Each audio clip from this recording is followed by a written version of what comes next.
Welcome back to Film Freaks. This is part two of our discussion of the Star Wars films. We are now at the prequel trilogy, and with us is Will Walker and Eddie Williams. Hannibal Miller and Timothy Anderson had dropped out earlier, so we apologize that they couldn't be on the show. But we're basically continuing where we left off. We're going to be talking about the prequels for the Star Wars films. So here we go with 1999's the Star Wars Episode 1, The Phantom Menace.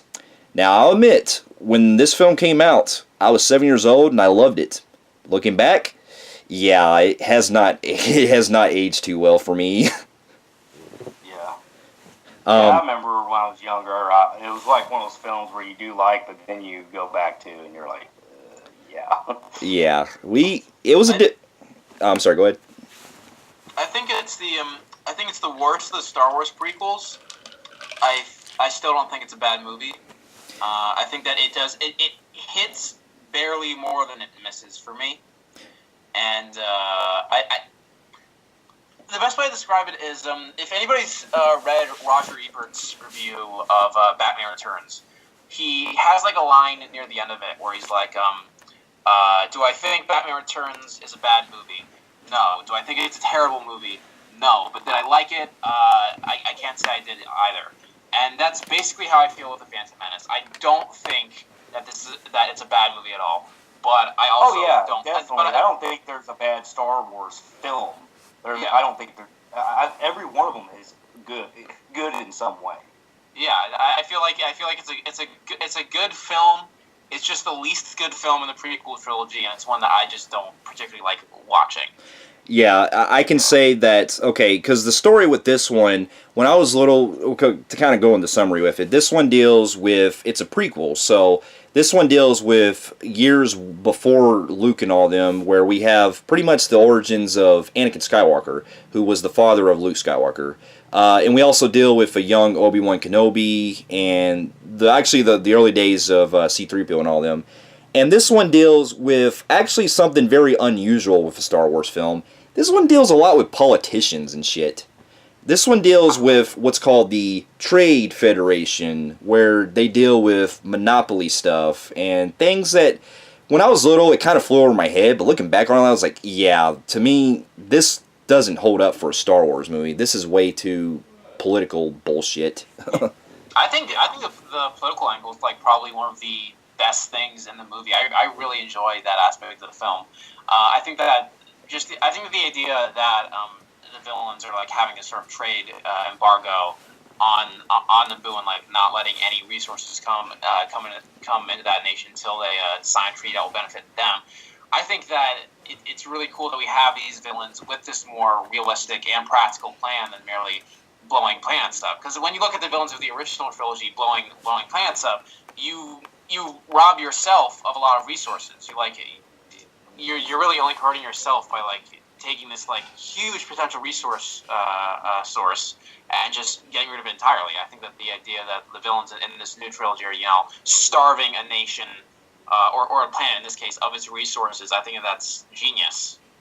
What do you guys think of Liam Neeson's character? I actually enjoyed his character. Qui-Gon's awesome. You know what? Here's one of the few things I'll say. Liam Neeson actually kind of saves this movie for me. Yeah, he is really good. He's one of those characters where, like Lando, where it's like we haven't really seen somebody like him before. Like he's this like wise mentor figure, or whatever. But he's also kind of a rebel, and he's kind of a rule breaker. He likes he likes going against the rules. He's very kind of chaotic and stuff with like gambling and cheating and swindling and stuff like that. It's very interesting. I love to see that's another character where I think like he benefit from a spin-off film a lot more than somebody like Han Solo, who again is very straightforward. I think Qui-Gon is a great character. Yeah. Yes. But also, one of the things, there are some great ideas in this film that I do enjoy from the way the movie's going, because, okay, George Lucas directed all three of the prequels, because if you remember in the original films, he only directed New Hope, and he only wrote Empire and Return of the Jedi. Since he had full control over doing the prequels, he basically wanted to do everything his own way. I will say that with Phantom Menace, there are some good things in story-wise that I do enjoy. Like, I do like the stuff involving with, Qui-Gon and Obi-Wan, how they're kind of investigating this plot with the Trade Federation and stuff, with where it's going.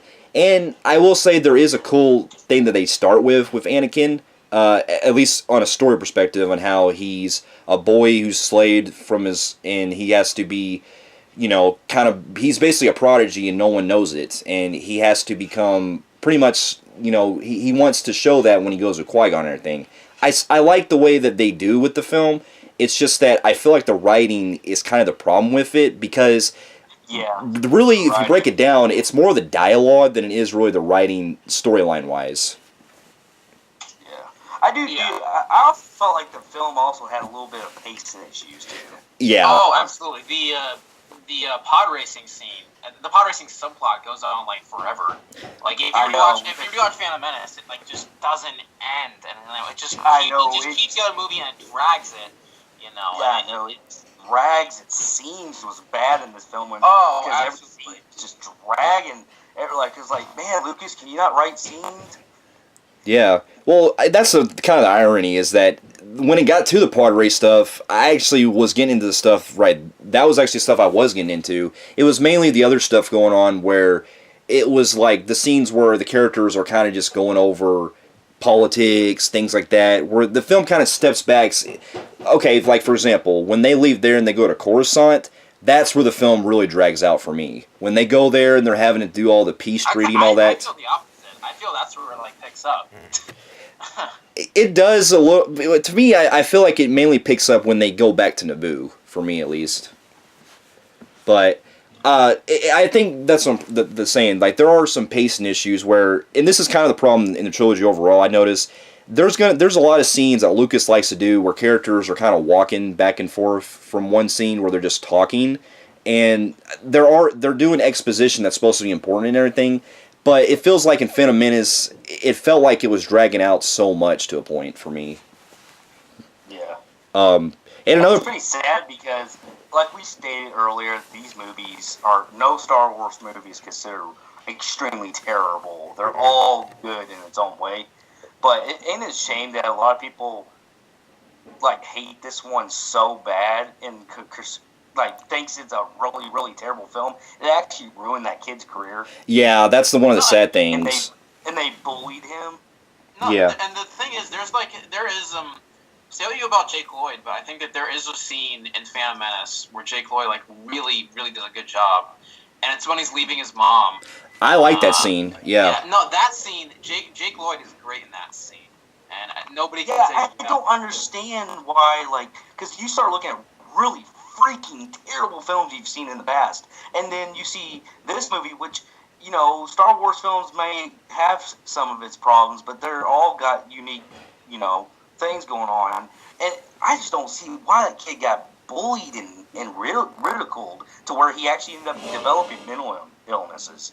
No, the thing is, when you look at Star Wars, there isn't when you think about franchises and bad installments, Star Wars doesn't have a Batman and Robin. It doesn't have a Halloween 3. It doesn't have a Paranormal Activity, The Ghost Dimensions, or Aliens vs. Predator Requiem. There's no film in that franchise really look at and say, wow, it's that bad. I'm going to put it in the same category as one of those films. You just can't do it. Exactly. I know, exactly. No Star Wars film deserves that. So it makes you kind of like it's pretty messed up that boy got, bullied to the point of suicide. I'm like, the boy didn't even do that bad. No, honestly though, I don't. This is kind of, and no offense, Will, I don't blame the actors involved with the films themselves as far as their acting, as far as, Hayden Christensen and Jake Lloyd. I blame that more on the script. I feel like the script, the dialogue, is probably where the main issue lies. Yeah. To me, I think those are the main weakest points, because really, if you break it down, anyone who uses that kind of dialogue, they're gonna probably be having to act the same way. And here's another one of my cons for the Phantom Menace was I felt like Darth Maul was kind of standard. I actually enjoyed his character, but I felt he was severely underused. I I feel yes, like that's what I'm saying. He was underused to the point of standardized. I'm like, oh.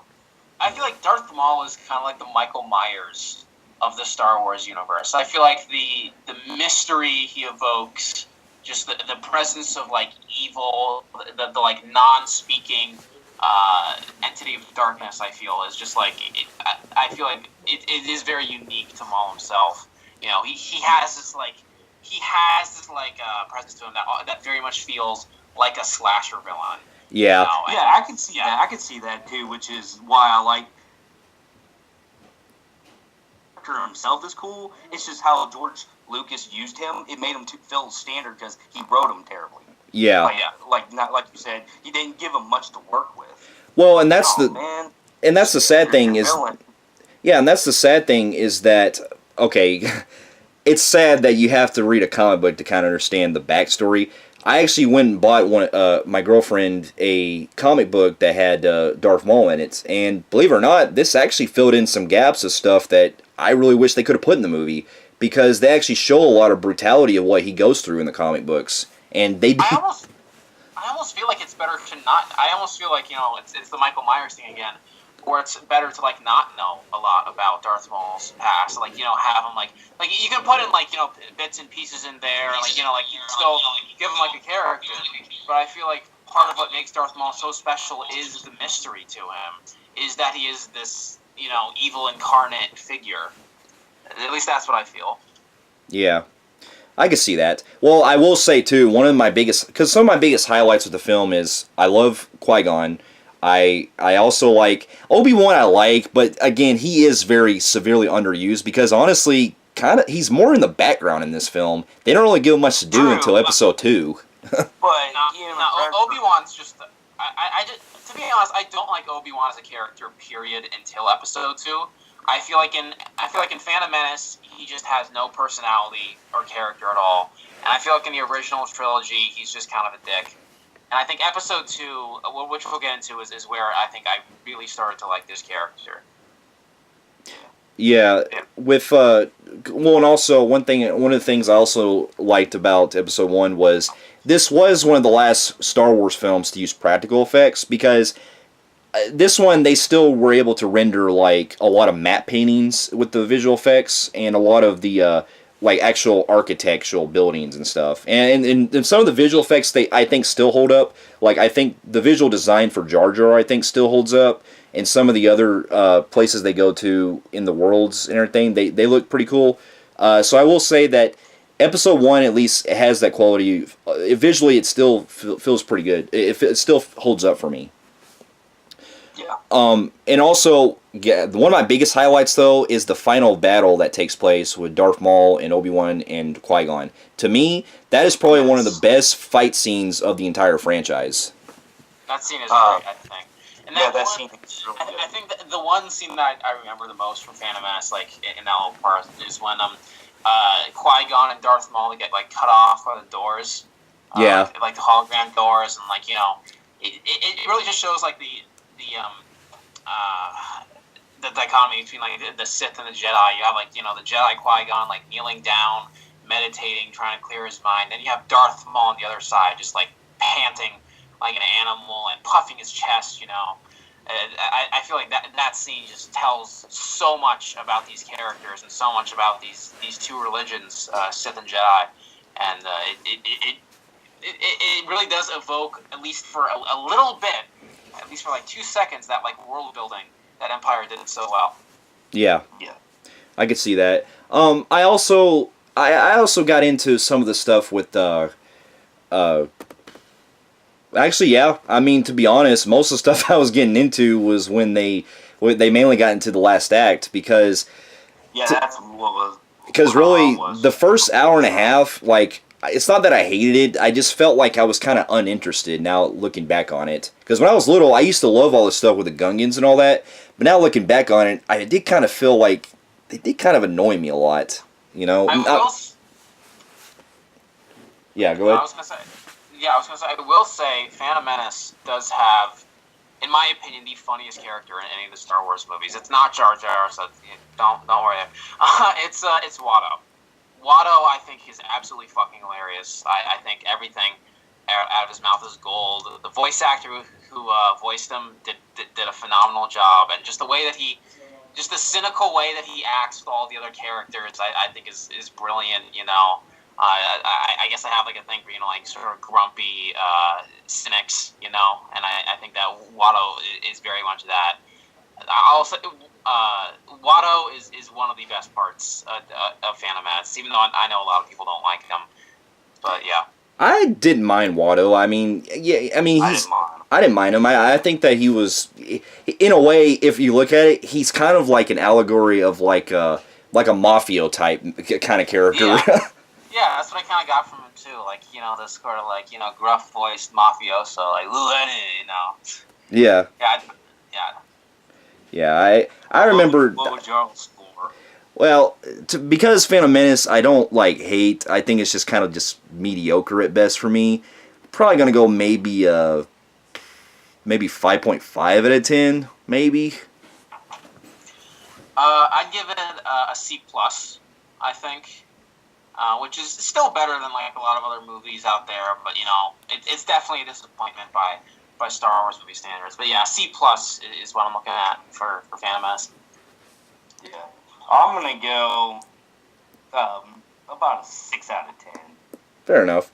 Yeah. Real quick, did you guys ever when y'all were younger? Did y'all ever play the episode 1 games that they brought out, like the racer one? My friend actually has a couple of those games, so I have played them. Yeah, I think I remember playing them. I kind of remember vividly. Yeah, because, I mean, if you think about it, episode 1, the pod race stuff, it did make a great video games out of it. Now, there was that one game, I think it was from the Battlefront one we played, the one where we were playing on the, doing that scene, and it was the Lego one. Oh, yeah, that's right, Lego Star Wars. Boys crash. Yeah, I know, it was so hard. Yeah, it was hard to control the damn things. Yeah. But yeah, overall, Phantom Menace isn't bad. It's definitely one of my least favorite Star Wars films, but it's still at least tolerable. Now, after this one came out, this is the next one we get to is one that Will actually has such fond, he actually did, I actually saw your video, Will, he actually did a whole hour discussing. I watched yours too. Wow, I'm unfortunately, this one coming up is as theoretical films, this is my least liked. Yeah. Now, that's not to say we don't like the film, Will. We're just saying that we don't like it as fine. good. If you don't like the film, that's totally fine. I have many friends who say that this is the worst Star Wars film. I just vehemently disagree at the end. But yeah, that's just if you guys don't like it, that's fine. Yeah. Yeah. Well, I mean, I always liked every Star Wars film, but yeah, this is my least like out of the theoretical release. so with this one, we get George Lucas came back to direct this one as well, and this one deals with an older Anakin, and he's now being trained under. Well, he's been training with Obi-Wan, and it basically kind of deals with more of a mystery type plot this time, which actually. I do like this concept because you're kind of getting more of the mystery surrounding what's happening. So it kind of takes more of an assassination type plot, which I actually kind of got into at first. This one deals with them having to protect Padme from the Phantom Menace, the senator who was the former queen of Naboo, and they're being attacked by a bounty hunter named Jango Fett. And the rest of the film deals with pretty much them having to go after said bounty hunter and discover more that's at stake happening with a plot about Count Dooku and all that.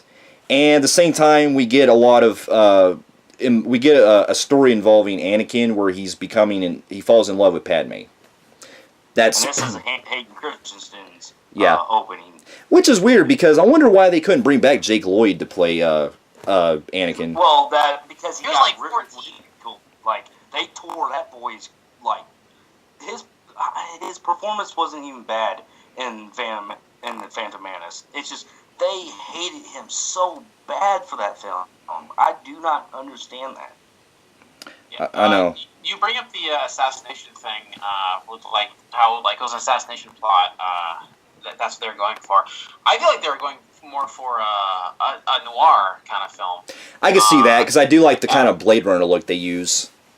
Yeah, it's like Yeah. not even just Blade Runner, but like even going way earlier to that. There's a noir film from the 40s called The Third Man, and starring Orson Welles, and it has like a somewhat similar plot to this, where you have an assassination. You have an assassination and a culprit that they think that is behind it, and the main character, the main detective, the culprit happens to be like a friend or an acquaintance of his, and everybody keeps saying, "Oh, it's your friend, it's your friend, it's your friend," and he says, "No, it's not him." But in the end, it does turn out to be this friend, which is kind of similar to what happens to Dooku in this film. And there's even some shots in this film near the end of Dooku and Obi-Wan when he gets captured, and Dooku's like walking around, and they do evoke some of the shots in The Third Man. And there's a lot of vintage cinema stuff in this movie, actually. When you come down to it, you look at the Coliseum scene. There's a lot of Ray Harryhausen stop motion tributes there, with like the way that the creatures in the Coliseum move, the way that the Jedi fight them, the noises that they make. It's very reminiscent of those 50s Ray Harryhausen films. A lot of the performances are very evocative of 40s and 50s cinema. Hayden Christensen's performance in particular reminded me a lot of Lon Chaney Jr. in the 40s, and to a lesser extent James Dean in the 50s, though he's been compared to him a lot more. The romance is very sort of like courtly love, so that's even more vintage than the 40s and 50s stuff that attributes. But the whole film very much feels like a tribute to a long forgotten age using 21st century state-of-the-art technology. So you have this kind of blending of the best of both worlds, and for that, I do think that it is in many ways a masterpiece to me. But I could see your point. I could definitely see, now look about it, I could see the vibe they were going for, because I do see in the visual designs and some of the ideas that they take do seem reminiscent of that. So I see where you're coming from. Now, one of the things that I will also say that I did enjoy with with Attack of the Clones, this one, they did realize, it seemed like they bumped more of the action this time, because if you notice in Phantom Menace, they kind of lacked a lot of that in that movie. Yeah, there is more action. The action really died down. It was more a very calm setting, a weird setting to this film. Yeah. With this one, they bumped up the action, but see, this is kind of hit and miss. Like, they bumped more of the action, but it feels to me that the film does seem like it has more of a pacing issue for me, personally, than Phantom Menace does. My problem with the pacing in Attack of the Clones, me personally, was, I do find this one to have even worse pacing. I just, that love story to me, I mean, they're good, they got good chemistry. They both did really good in the film, even though I feel like Hayden, kind of how we said with Luke, did phenomenal, and his performance in Return of the Jedi. I feel like Hayden did his time of shine really was in Revenge of the Sith, but his performance was good. It's just that love story to me. I was getting kind of bored with it. Yeah, it's okay. It's also, and see, this is why I kind of contribute this more with the dialogue, because to me, Lucas can write a good story, but he can't write dialogue. And I feel like the dialogue they give him in the film really bottles it down to where I don't buy a lot of the chemistry with the two actors. Now, I understand they're giving it their best of their ability, and they give it their all, and I do commend them for that. It's just that I don't feel much of it because the script is so crappy the way that the dialogue is set. Do you feel like that the love thing was done a lot too much? I feel like it was. Now, I do like the ideas behind it, because I get that it's supposed to... because I look at Anakin overall as a character I enjoy, because he is supposed to be a tragic hero, which I get that's the vibe they're going for, which I like. It's just that I felt it was too drawn out in this film, for me personally. Yeah. For me, like, I really love the romance in this story, and I like how... Maybe like they were looking for something like a little bit more, I guess like a little bit more charismatic, more flashy, like with what they did with Han and Leia in the originals. But with this one, I kind of like how it like starts off under like more awkward circumstances with two people who aren't very familiar with romantic relationships. Obviously, Anakin grew up a space monk. He he has no idea how to flirt. He has no idea how to talk around girls, and so it kind of makes sense that he'd say all these things that most people wouldn't say around women. And even in Phantom Menace, he already showed signs of being fairly dorky and awkward around women. So that's for more enforcement on his side.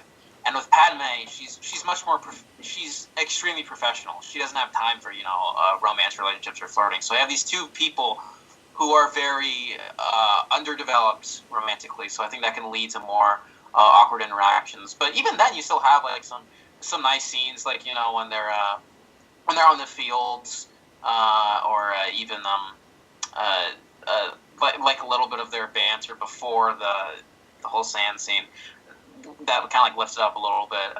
If the whole awkwardness of the romance doesn't work. And another thing that I think I really like about the film is the way that the romance ends, which is where it ends on a very understatedly dark note. I think, which is where after Anakin comes back from killing all the Tusken Raiders or whatever, and he's just a mental psychological wreck. And the only real source of stability that he has emotionally or psychologically anymore is Padme. So he kind of develops sort of this unhealthily strong attachment to her, this distrust of losing her that we see in Revenge of the Sith. And Padme, on her end, kind of sees herself as, okay, I can heal this person. I can take this person who was broken, and I can fix them. But obviously that doesn't necessarily work, and you lead to this very unhealthy and somewhat toxic relationship. But it's a lot darker than I think people give it credit for. I think the whole movie is a lot darker than people give it credit for. I will give it credit, though, that, yes, kind of going back to how you were saying with the Tusken Raider stuff, that to me does show that there are signs of goodness for the character of Anakin, because I do like how that drives more of the darker angle of him. So I will say that scene where he kills the Raiders and stuff, that got me a lot with the character, and that you really see the mood change from, or you see the progression with him becoming more of where he'll later fall down the road. Do you guys think that Ian McGregor did really good? Oh yeah, definitely. I loved McGregor in this. I feel like this is the first time that I really liked Obi-Wan as a character, because I felt like it's the first time that I can look at him and I can see somebody that I can relate to. Because I said, he was better. It was better than Phantom Menace on that. Yeah, on his character. Yes. Because with here, he's dealing with he's basically put in the role of this of this father figure to Anakin, this unrequested parental role, and he has to adjust to this very reckless, rebellious sort of almost teenage son kind of figure. And I feel like stuff like that, for me, relationships like that, the relationships of Attack of the Clones in general, this whole father-son relationship, this with Anakin and Padme, this sort of awkward dork, kind of trying to flirt with somebody who's somewhat emotionally distant. This kind of stuff is more relatable to me personally than the stuff in the original trilogy. As good as excellent as the original trilogy is, that's kind of how I feel. Fair enough. One of my, I'd like to say one of my cons also for this film, I remember some of the CGI having a little issue with some of the CGI. Yeah. I'll say that when this film came out, I'll give it credit with this, was that this was one of the first films that was actually shot digitally, and you can tell that I give it respect because it's actually one of the earliest films to do that. They wanted to shoot the film completely digitally in a matte format to where they wanted to go completely CGI, where all the live action stuff is blended with CGI, and they shot with digital cameras, basically. I will say that some of the CGI does hold up, but a lot of it, you can tell a lot of the green screen doesn't hold up too well. Yes, that's where I meant the green screen more than anything, but yeah, I had a lot of issue with that in CGI.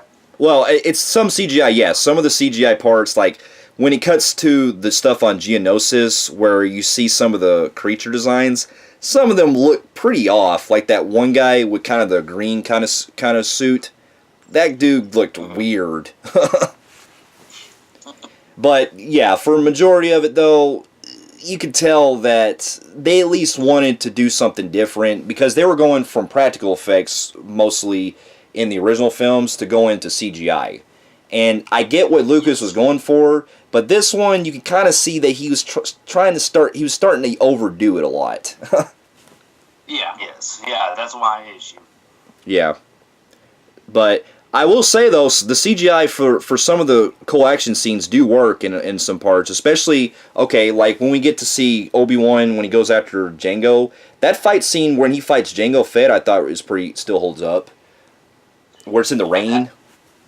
I just think the idea of I think the best use of CG definitely is that Coliseum fight because the Ray Harryhausen monster stuff is very clearly there, and I think taking this very archaic, never used style of stop motion, updating it with state of the art CG. There's something really charming about that. Yeah, it is maybe just taking something that meant so much to an older generation, updating it for a newer one, and I personally love that a lot. Yeah, I will say I do like the battle that takes place in Geonosis. That is one of my favorite parts. I like how we actually finally get to see all the Jedi actually in action in the early days, which I thought was cool, especially when you get to see Samuel L. Jackson's Mace Windu pop up, and he joins in the fight. So I do like the overall things that we get to see that add more to the lore of Star Wars in this film. I just felt like the writing's hit and miss for me overall. Yeah.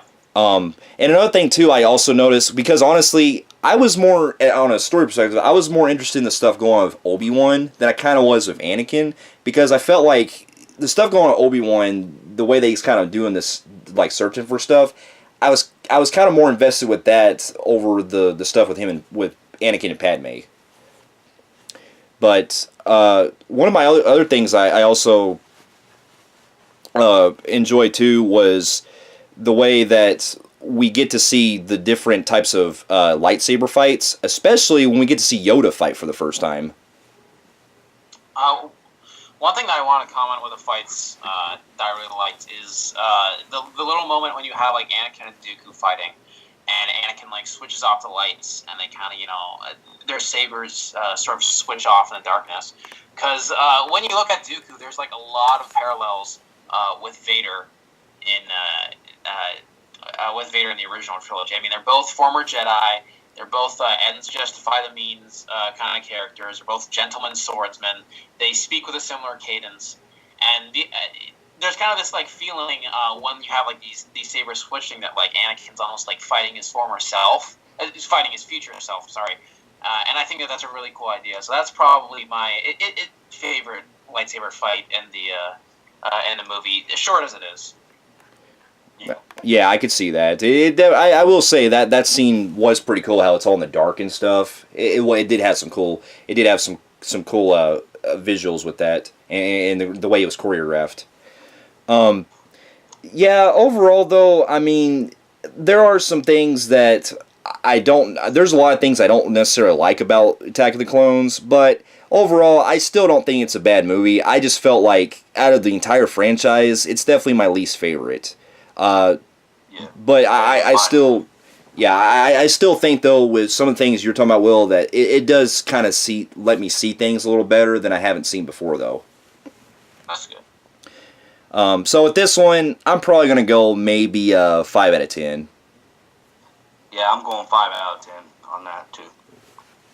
I'm going A+ for this one. I really, really do love this movie, and I can see why people don't. But for me, it's just I think that it is very, very close to a perfect film for me, at least. But I can see why people don't, and I don't necessarily need other people to like it or whatever. If people don't like it, that's fine. But yeah, I adore it. Fair enough. Well, after this one, when we get to my favorite of the prequels. Yeah, mine too. We we get to the third one, which is Star Wars Episode 3, Revenge of the Sith. And I gotta tell you, this to me is everything that that George Lucas pretty much, in my opinion, improved on after he basically looked at the first two films as faults, and he actually seemed like he was actually fixing everything that was the problem with those first two films to an extent. We'll get to the rest of the problems with it here in a second, or here in a little bit, but I will say this was quite a step up. Oh, big step up. Yes, so with this one we get the pretty much where Anakin and Obi-Wan are having to actually go help rescue the Chancellor Palpatine from Count Dooku, and we also get introduced to General Grievous, who I'm a big fan of the Clone Wars series. He was introduced in that show, so for those of you who out there who've watched the Clone Wars, yeah, it sucks that we didn't get much of a character with him. Instead, you have to watch the Clone Wars to understand.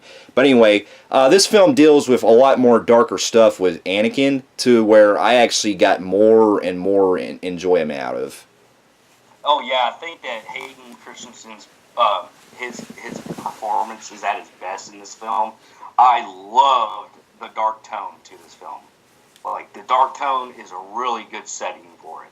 Yes, definitely. And not just that, but also we get to see not only the rise of Darth Vader in this, but we also get to see a lot of the downfall, really, if you look at it with Obi-Wan. Because Obi-Wan goes through so much in this film that he realizes he's tried everything he can to train Anakin to become the Chosen One, and he realizes that he pretty much had no hope for him. And it feels like, in a way, it's almost like, if you kind of look at it, it's kind of like Dr. Loomis and Michael Myers. How basically in those 15 years, Michael Myers tried to be taught by Dr. Loomis to become redeemed, but basically it didn't happen, and it feels like Obi-Wan is like Dr. Loomis, where he feels like he spent so many years, but yet he couldn't do anything to help him. And George Lucas, the writing in this film is phenomenal on how you get to see Hayden Christensen, Anakin, slowly deteriorate as the movie goes on. Oh yeah, definitely. Because oh my God, he did that to perfection. Yeah.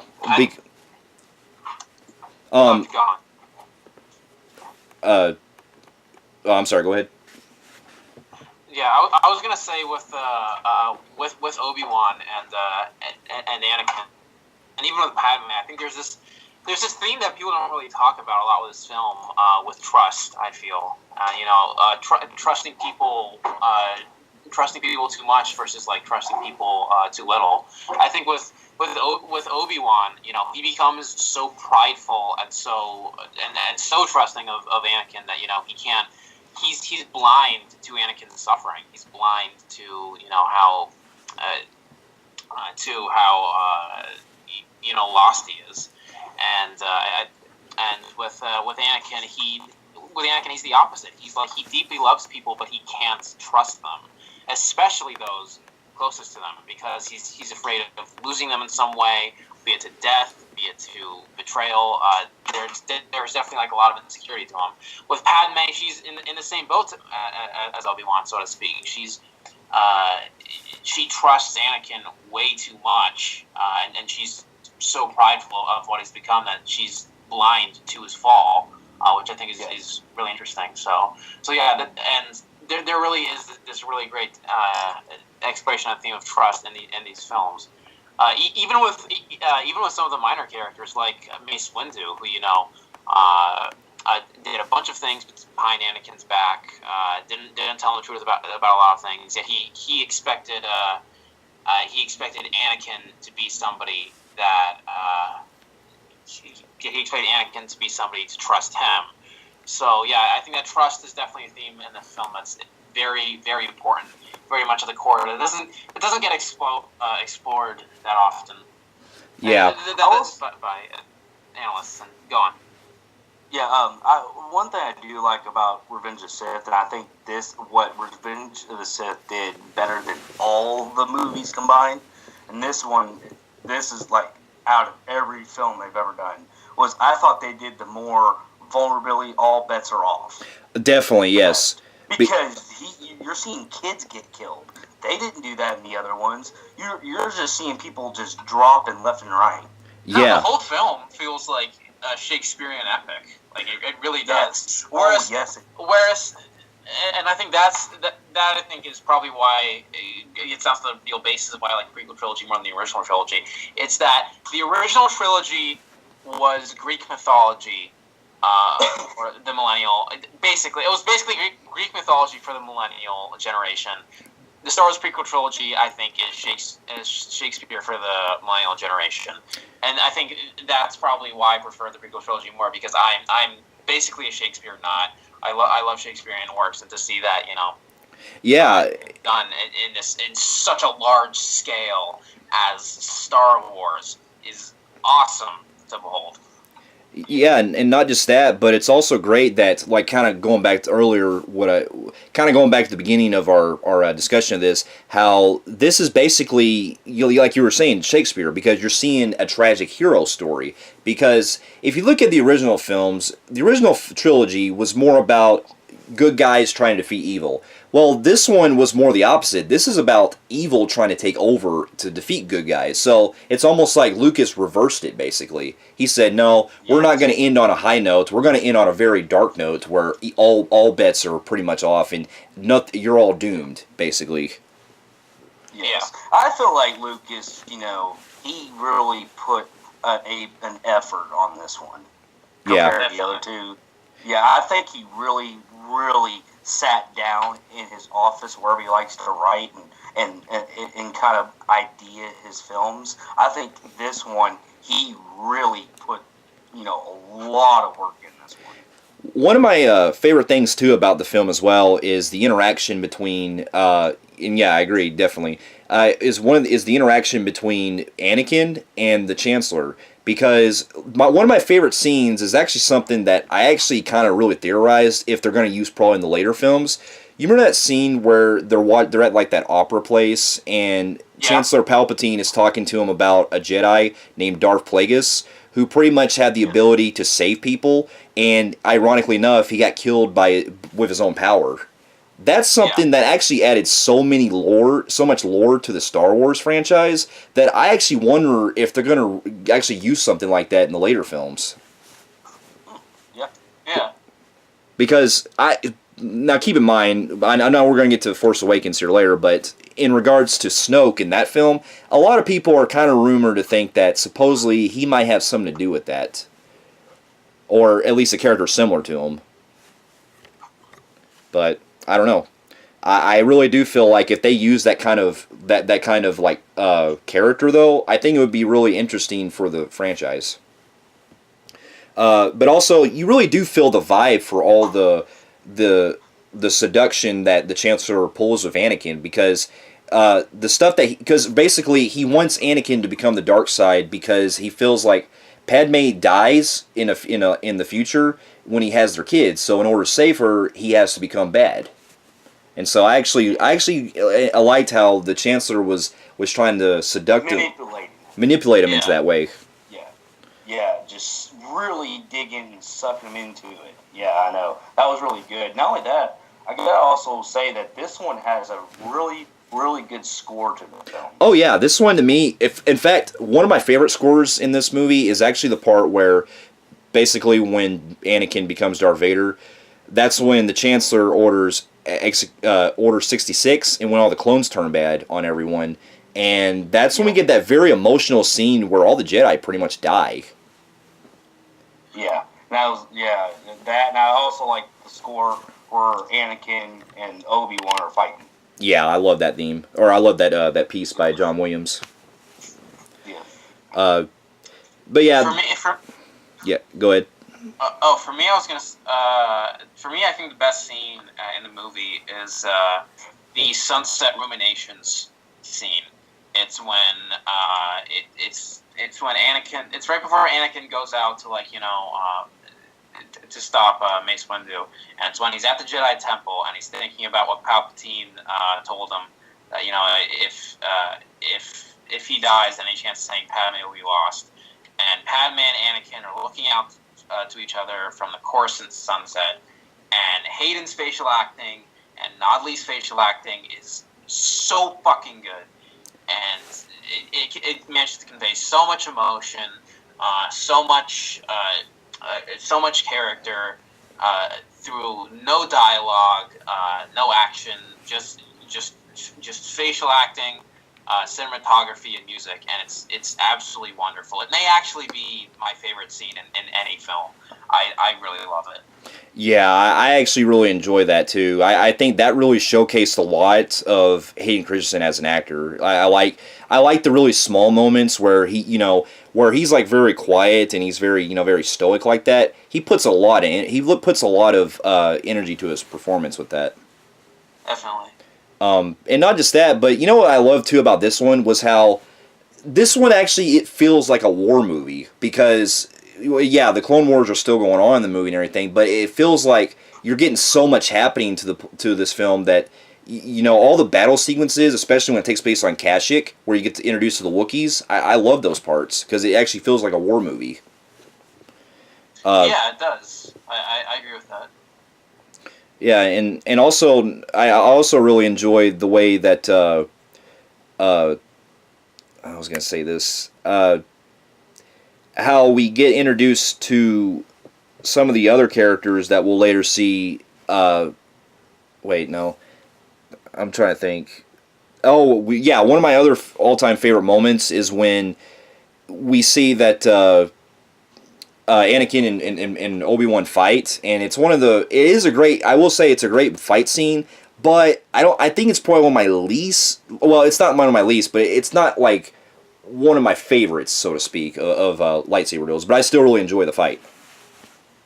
Yeah. Especially all the tension that's happening to where them two are in so much rage with each other, they just go at it like crazy, Yeah.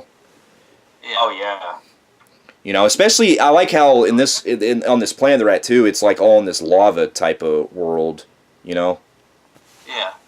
So, now, if I do have any cons, though, I will say that even though the film did fix a lot with its writing, I did feel like Lucas still had the same problem with some of the dialogue, because there is some dialogue in this film that I did felt like he really didn't improve much on with. But these are only in minor parts, because the rest of the film still is pretty good with its writing. And also, I did kind of feel like we could have maybe seen a better death with Mace Windu, because honestly, I actually liked his death scene better in the video game, because you ever played the video game of Star Wars Episode 3, it actually shows Anakin actually killing Mace Windu. Yeah, they could have gave some better deaths or showed a little bit more. Yeah, I agree on that. And we could have maybe seen the actual battle, the actual takeover of the Jedi Temple, because we see Anakin and the clone troopers approaching it, but we never actually see the battle happening. I felt like it would have. I thought it would have been pretty cool to see more of that battle happening in the movie. You would have saw more of the Jedi get killed. But those are like some of my little minor areas that I really have, because I still really enjoy the film, but there's just more that they probably could have done a lot more with. That's all. Yeah. Yeah. I felt like they could have done more, but I thought it was phenomenal. Yeah, I still highly enjoy it. It's definitely my favorite of the prequels. I kind of have it ranked a little slightly below maybe Rogue One, but I still highly enjoy the film. With that, I'm probably going to give it like I want to say 8.5 out of 10. Okay. I'm going to go 8 out of 10. Again, I gotta go A+ for this one. I think it's the best Star Wars film. I honestly can't imagine liking a Star Wars film more than this. I can't imagine there being a better Star Wars film than this. I feel like you could make a fan edit that changed very few things, like a line or two, throw on a couple of deleted scenes with Padme, and have a perfect film. That's how close it is. I love this movie. Yeah, and the only reason why I give it, I call it phenomenal, but I give it 8 out of 10. It's the most rewatchability in the prequel, and I'll go back to it and watch it sometimes. But at the same time, I'm still, like you said, you're from, it's your guys' new era of, Shakespeare and y'all's generation. I'm from the 80s, so I grew up close to the original trilogy it's kind of close to my home, so yeah, that's the reason why I give it 8 out of 10. But it's still freaking damn good. Oh my god, it was really good. Yeah. All right, I think Especially that ending where they put them together, and then you finally see Darth Vader. Yeah, I love that. He does the breathing thing. That was really cool. Yeah. Was just a chills moment. All right, well, we're gonna end right here, but we'll be back. We'll be back with part 3 of our discussion of the rest of the franchise with the newer Star Wars films coming up here soon. So until then, thank you so much for joining us, and we'll be back here with part 3 coming soon. Well, thank you, and you feel free to like and subscribe to our channel and check out some of our other reviews as well. And we'll be seeing you in our next review. And give a shout out to Will. And Will, what's your YouTube channel? My YouTube channel is TheMovieDoctorful. It's one word. All right, and you can also check him out at Facebook at with Will Walker, and you can also check Eddie out at my channel as well at Film Freaks and on YouTube. And we'll be seeing you guys in our part 3 of our discussion. We'll see you later.